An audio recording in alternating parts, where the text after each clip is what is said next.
मित्रों नमस्कार, Chanakya Tiwari this side. तो आज हम चर्चा करेंगे वैदिक नॉलेज के बारे में और जो मिसकंसेप्शन फैले हुए हैं वैदिक नॉलेज को लेके उसके ऊपर हम थोड़ी सी चर्चा करेंगे। साथ ही साथ हम बात करेंगे दामिनी मूवी का जो फेमस डायलॉग है सनी पाजी का, ये 2.5 किलो का हाथ जब पड़ता है ना तो आदमी उठता नहीं, उठ जाता है। तो इसका वैदिक नॉलेज से क्या संबंध है, चलिए स्टार्ट करते हैं।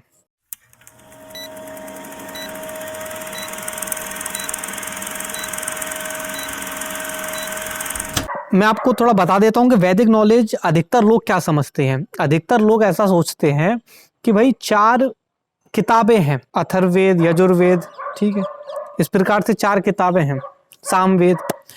तो ये जो 4 किताबें हैं, इन 4 किताबों के अंदर जो जानकारी दी गई है उसे वैदिक नॉलेज बोला जाता है। तो ये बिल्कुल ही रॉन्ग धारणा फैलाई गई है, उससे वैदिक नॉलेज नहीं बोला जाता।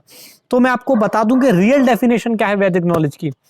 देखिए, ये यूनिवर्स जब बना, ये ब्रह्मांड की जब उत्पत्ति हुई, तो ब्रह्मांड किन नियमों के आधार पर काम करता है, उन्हीं नियमों को, उन्हीं जानकारियों को वैदिक नॉलेज बोला जाता है। ये सृष्टि जो है किस विज्ञान के आधार पर कार्य कर रही है, उसी विज्ञान का नाम है वैदिक नॉलेज, ठीक है। अब उस पूरे ब्रह्मांड के विज्ञान को 4 किताबों में समेट पाना क्या संभव है? बिल्कुल नहीं है। तो वैदिक नॉलेज के संबंध में एक चीज बोली जाती है कि भाई ये टाइमलेस है, यानी कि ऐसा नहीं है कि ये किसी पर्टिकुलर टाइम पीरियड के लिए ही लागू होगा। ये पहले भी लागू था, आने वाले लाखों करोड़ों सालों तक भी लागू रहेगा। जब तक ब्रह्मांड रहेगा, जब तक ये वैदिक नॉलेज लागू रहेगी, ठीक है। ऐसा आखिरकार क्यों बोला जाता है और इसका दामिनी मूवी से आखिरकार क्या संबंध है? जो वैदिक स्टोरीज में जिन चीजों का जिक्र करा गया है, जिन कैरेक्टर्स का जिक्र करा गया है, जो स्टोरीज बताई गई हैं, वैसी घटनाएं पास्ट में भी हो चुकी हैं, वर्तमान में हो रही हैं और भविष्य में होती रहेंगी। इसलिए इसे वैदिक नॉलेज बोला जाता है, क्योंकि ऐसा नहीं है कि पास्ट में कोई घटना घटी और वहीं खत्म हो गई तो मतलब वैदिक नॉलेज नहीं बोला जाएगा उसे। वैदिक नॉलेज का मतलब वो घटना हमेशा होती रहेगी। वैदिक स्टोरी आपने सुनी होगी कि जो भगवान कृष्ण थे, उन्होंने एक बार भगवान इंद्र का जो है अहंकार तोड़ा। तो दिवाली के बाद जो गोवर्धन पूजा मनाई जाती है वो इसीलिए मनाई जाती है ना कि इंद्र भगवान को घमंड हो गया था अपने ऊपर, ठीक है। गांव वाले जो लोग थे वो उनको शरण में लिया, फिर भगवान ने और गोवर्धन पर्वत उठा दिया कंक की उंगली पे, ठीक है। और उससे गुस्सा होके फिर जो है इंद्र भगवान ने तमाम बारिश करी, लेकिन बाल भी बांका नहीं बिगाड़ पाए, ना तो कृष्ण भगवान का ना ही बाकी गांव वालों का। तो गोविंद ने यानी कि भगवान कृष्ण ने, ठीक है, किनका अहंकार तोड़ा था? इंद्र भगवान का। तो ये एक वैदिक स्टोरी है। अब आपका मैं ध्यान आकर्षित करना चाहूंगा दामिनी मूवी के ऊपर। दामिनी मूवी का ये जो सीन है, फाइटिंग सीन, आप यूट्यूब पे जाकर भी देख सकते हैं, वरना मैं दिखा देता हूं आपको क्लिप्स। इसमें जो एक्टर होता है हमारा सनी देओल, उसका नाम क्या होता है? उसका नाम होता है गोविंद। इस पेशे को भड़वागिरी कहते हैं। गोविंद चिल्ला मत। गोविंद भगवान कृष्ण, श्री कृष्ण का ही दूसरा नाम है गोविंद। और जिससे फाइट हो रही होती है, जो विलेन होता है उसका नाम क्या होता है? इंद्रजीत चड्ढा। तुम तो जानते ही हो कि इंद्रजीत चड्ढा कभी शिकस्त नहीं खाता। इंद्र, गोविंद, इंद्र। अब आप बोलोगे भाई वो तो इंद्र है, ये तो इंद्रजीत है। ये कंफर्म करने के लिए याद करिए, जब इंद्रजीत चड्ढा अपने बालों को झटकता है पीछे, ठीक है, तो बैकग्राउंड में बिजली कड़कती है,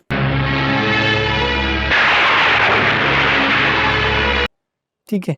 इंद्रजीत चड्ढा कभी शिकस्त नहीं खाता, फिर बिजली कड़कती है। वो दर्शाने के लिए कि भाई ये इंद्र को ही रेफर करा गया है, क्योंकि आप सभी जानते हैं कि भाई बिजली कड़काना, बारिश करना किनका काम है?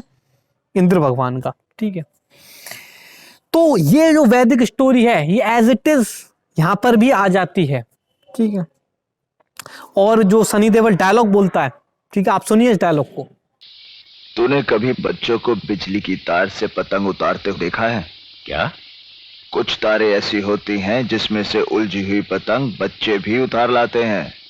ये और बात है, दामिनी के केस को छेड़कर जो तार तूने छू लिया है, बिजली का वो झटका लगेगा कि तू झटकना भूल जाएगा।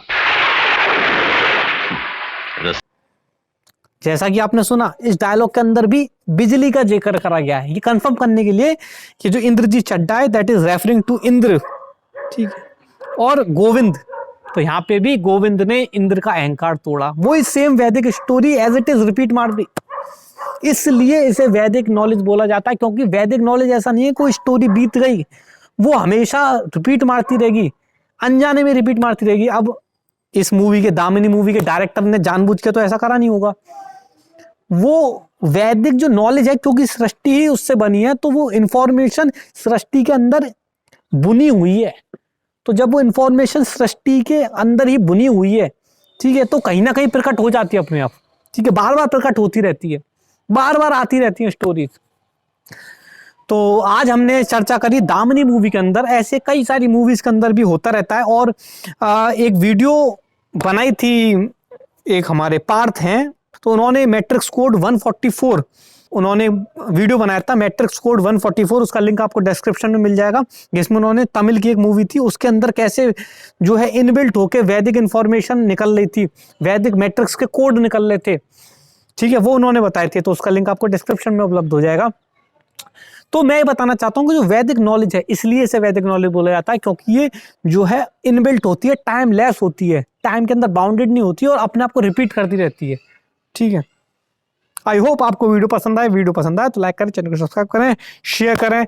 राम राम, सत श्री अकाल, खुदा हाफिज, जय वैदिक सनातन धर्म।